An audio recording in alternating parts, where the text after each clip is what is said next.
Right now, we're facing a crisis of international proportion. It's a healthcare crisis, but it's also an economic crisis.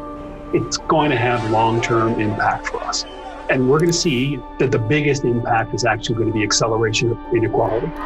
The systematic way that we have been built is not holding up. The foundation is cracking. Our duties remain the same. The fact that we should not leave anybody behind again. Many organizations have seen what the impact is of a sudden crisis and how we're able to better navigate this crisis today with the help of technology. And that means the reskilling and upskilling of your own workforce. Jobs of tomorrow are technologically enabled, but also extremely human-centered. It's in the ability to work with technology easily.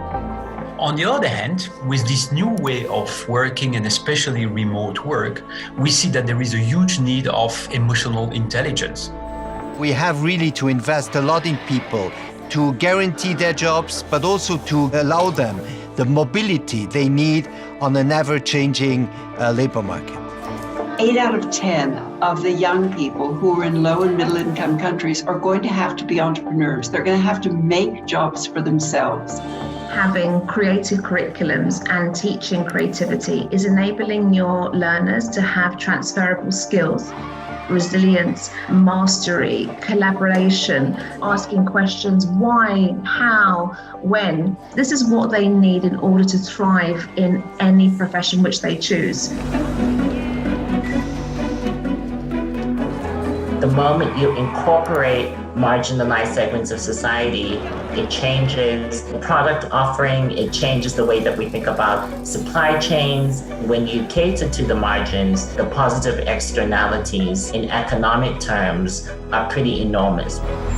It is critical that leadership understand that the burden of responsibility of driving change starts at the top of the organization, so that corporations can give back to the communities, make them more resilient as we deal with these issues around both economic and racial inequality. We need men and women leading the recovery, because there is no way we can ever think that a world that is led by men is a world that is good for everybody. Now is the moment that we can think about how we use that possibility, the new ideas, the new technology, the new wealth, to really create social systems in which we can all flourish. We have the greatest brains, talent, resources in the world. There's no reason that we can't, and no excuses that it's too hard or too complicated.